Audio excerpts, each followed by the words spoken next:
Hello, welcome to another Buchla Easel preset deep dive. Today we're dealing with this catty preset, and this is what it sounds like.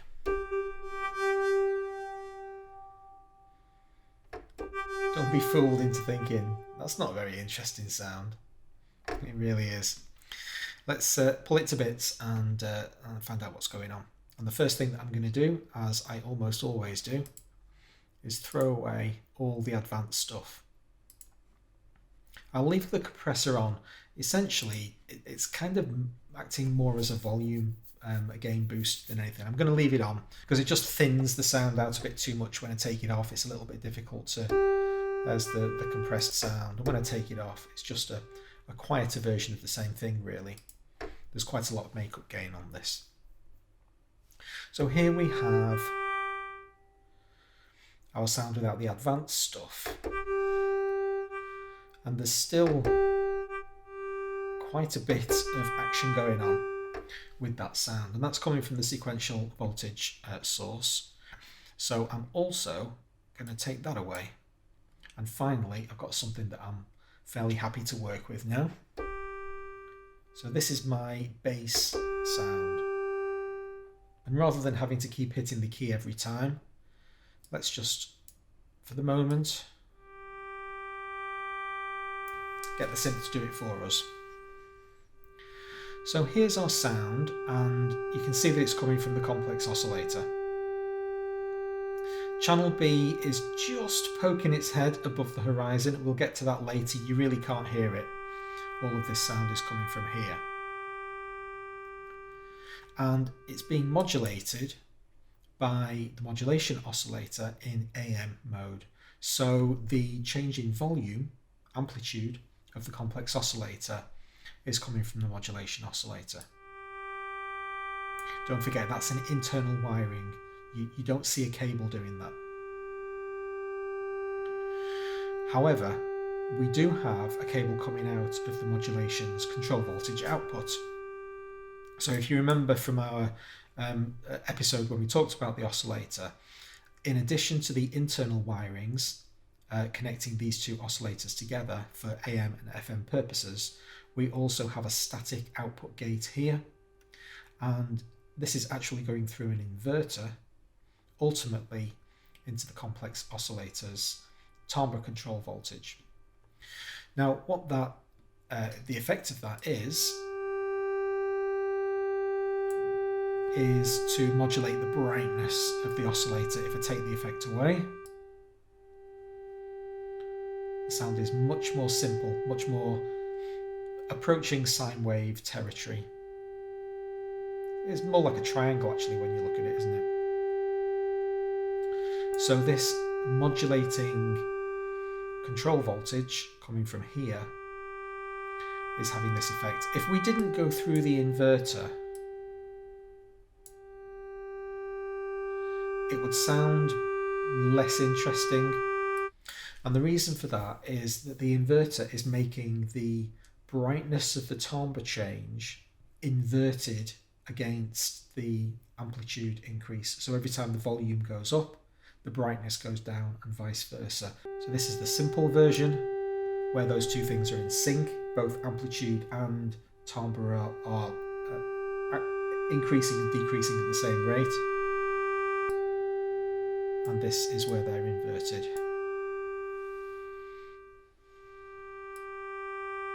Subtle, but subtle's fine. We like subtle. So the modulation oscillator is doing that. It's doing two different things, affecting the amplitude of the complex oscillator and also its timbre. And that's going to be really important to bear in mind, that it's doing those two things as we go on to look at other modules. In order for us to complete our examination of the modulation oscillator, however, it's not only doing those two things, it's also taking this feed from the sequencer into the frequency control voltage. So I'm going to take this back out again so that we can hear what the modulation oscillator is doing.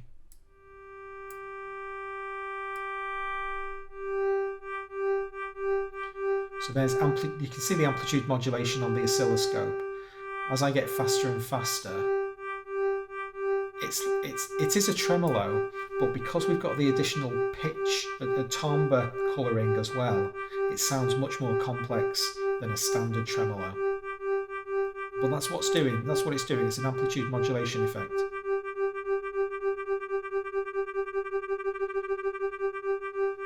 And that's what the sequencer is doing. Each one of these different control voltages being output by the sequential voltage source is being fed into the modulation oscillator's control voltage input, which is maxed out. And so each of these different control voltages then applies a different amount of amplitude modulation. So because I messed with lots of sliders there, I'm just going to get us back to our bass sound. Turn all the effects back off again. But I'm still going to keep us away from the envelope just for now. Get back to our static tone, our static signal. Watch the blue light. Here's the control voltage at this moment in time. When we stepped up to the higher level, the amplitude modulation got much faster. When we move down to the next step, it's going to go, this is the slowest it can possibly be. This is the modulation oscillator's slowest rate. And then we sped up a little bit. So each one of these control voltages is changing the speed at which the amplitude modulation is occurring. Now the sequential voltage source is taking its step-based, its sequence triggers off the pulsar. So now let's have a look at the pulsar. And we've got a weird self-referential thing going on here. The sequencer triggers off the pulsar triggers off the sequencer. Don't try to get yourself in some kind of Gordian knot trying to figure that out. Basically what it means is that these two things are in sync. That's all we need to worry about for our purposes. Whenever this light comes on, this light moves on to the next step, and whenever this light moves on to the next step, this light comes on. They are in sync. So we're in free mode, so the pulsar's doing its own thing. It's not tied to the Buchla's clock, and it's set to a very slow period, which is why this light is moving on so slowly. It takes so long to move to the next step. There's the next step. Somewhere around 10 seconds. I never trust these numbers. But that's not the end of the story, because even though the pulsar is very slow, when it receives an envelope trigger, it speeds up dramatically. And the envelope is a transient envelope based off a keyboard note being played. And when that occurs, for somewhere in the region of 2 to 3 seconds, the pulsar is going to speed up dramatically. And so finally we need to reintroduce the envelope in order to hear that. So every time I press a key, you're going to get a burst of activity on the sequencer, and then it'll slow down. And because the envelope is also tied to the low pass gate's output, the sound will fade away to silence. Those two things will happen simultaneously. Helps if I turn the volume up. So there's a little burst of speed, and then it slows right down again. Try again. And one more time.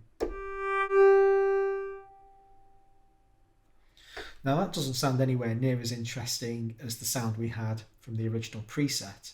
That's because we have many other modulation sources feeding into the low pass gate and holding it open for longer. So this isn't the end of the story. But as far as the pulsar and the sequencer are concerned, it is. This is what the envelopes bring into the party. The envelope generator is increasing the speed of the pulsar momentarily for a couple of seconds, which is firing an increased number of instructions to the sequencer. So it's stepping on, and then the pulsar fades away with its natural decay. The sequencer slows back down and goes to plodding along every 10 seconds again. Meanwhile, while that's all happening, we've got a burst of activity on the gate where the envelope opens the gate temporarily so we can hear all this stuff. So far so good. Now let's start reintroducing the advanced modules. We'll start with the left hand, and you can see it's absolutely loaded full. All 5 modules are in use. So let's go from the top. Number 1, the gate 1 level control voltage. So we've got a kind of sawtooth wave shape going on here, and this is going to have a control voltage effect on the low pass gate. So it's going to virtually bring this up and then drag it back down over the course of this period of time. I'll turn everything else off and we can just hear that. This is only volume, so all you're hearing here is a change of volume from what we had previously. In fact, I'll start at this.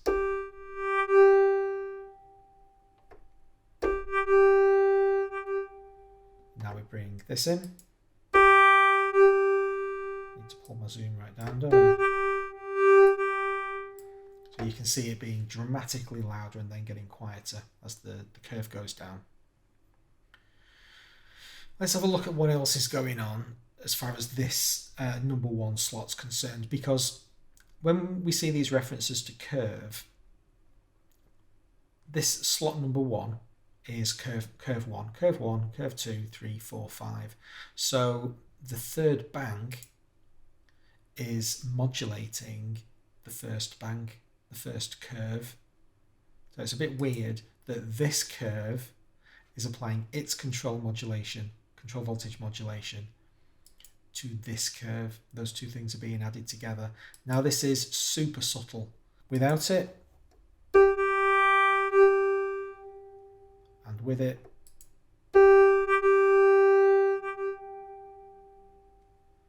so this curve, this gently descending curve, is being applied to this curve, which is in itself a slope. Then we've got a third modulation applying to curve number 1 as well, curve 1 rate sync, and this is the thing at the bottom.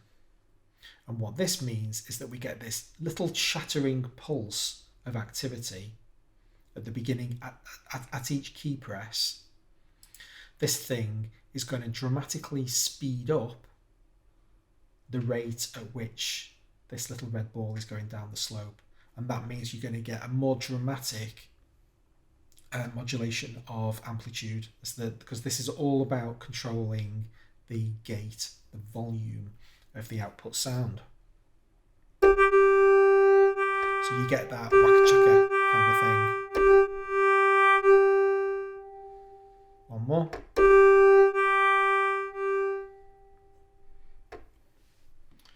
Then we've got some reverb. You can hear the reverb. Oops. I really hate that.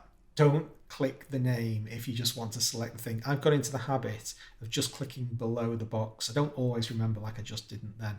But if you want to select each one of these different curves, I tend to click just underneath the on-off button. So here's the reverb. See, fading away to nothing. And all of these things are being triggered off the keyboard hits in once mode. I'm going to ignore gate 2 for the moment. We'll come back to that right at the end. So that's what the left hand's doing. It's applying this additional control voltage modulation to the output gate. But we've still got yet more modulation to poor old gate 1 that's being hammered from all of these different sources, because the gravity module has an effect on it as well.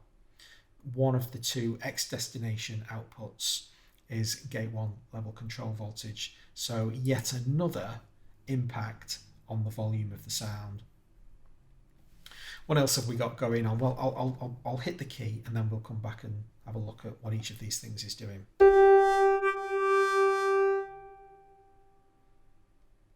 So, complex oscillators, fine-tune control.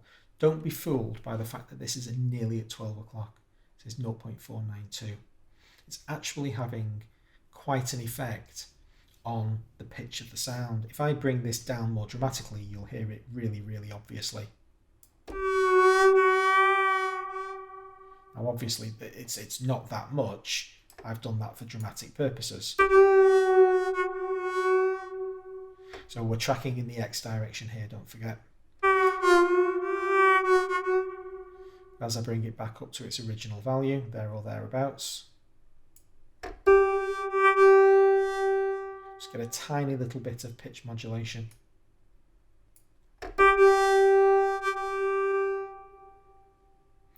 Up on the y-axis, we've got the complex oscillators wave mix. So this is like it's doing this. This is the wave mix knob. We maximize it.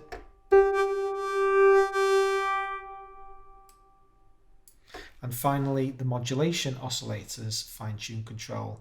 This really is having very, very minimal effect. It's nearly at 12 o'clock, which means it's nearly doing nothing. And the effect that it's actually having is in itself really subtle. So this is another one of those where it could have quite easily not been there. But the fine-tune control is applying another amount of amplitude modulation via the modulation oscillator.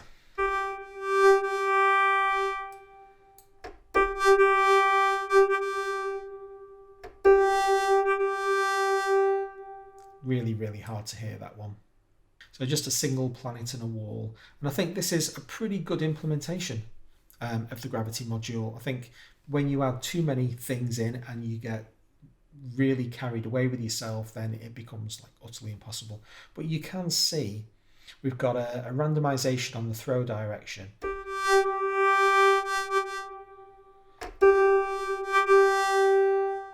And it is having an interesting and characterful change on the preset. So, like I say, quite a nice implementation.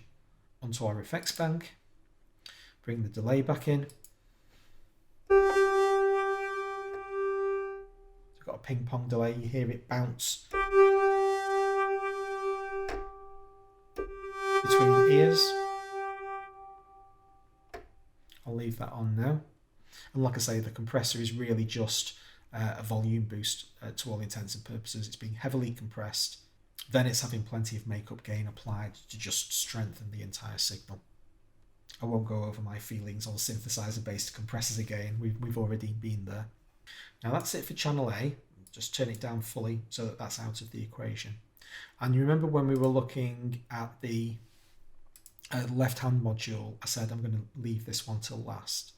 Let's turn gate 2's level control voltage control back on. It's kind of mountain shape. And leaving channel B exactly where it is, have a listen to what it's doing.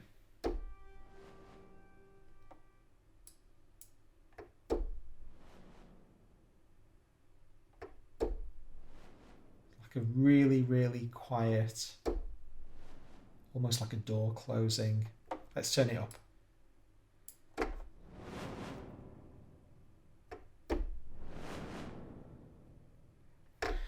So we've got this kind of noise-based sound effect in the background that's almost completely imperceptible, but I actually think it's really cool. It's coming from the noise generator, the preamp's noise generator. We've got the toggle switch set all the way up, which means from preamp is going to channel B. And we've got no other effects applying to it apart from this volume control, this mountainous volume control. From the left hand, we've got key follow plugged in, which basically just means that the volume of this effect, the amplitude of this effect, is going to be just weighted towards the upper end of the keyboard. So the higher the key that I play, then the louder the effect will be. Here's a nice low note. And up here, it's nice.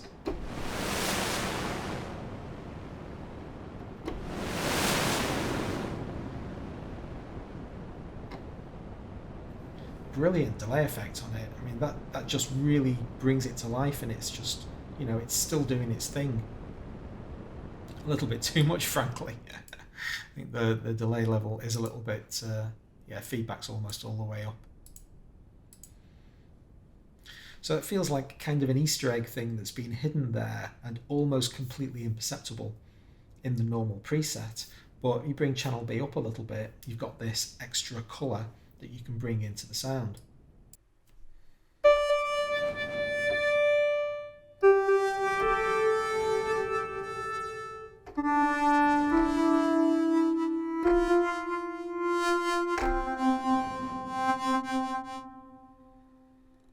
all sorts of stuff bouncing backwards and forwards between left and right ears, sound effects like noise, ocean kind of sound effects over the top. Awesome stuff. So I hope you found that video useful. A really interesting preset, I think. I hope you enjoyed it. If you did, please consider subscribing, hit notifications. You'll be sure not to miss the next episode. Hope to see you then. Thanks a lot.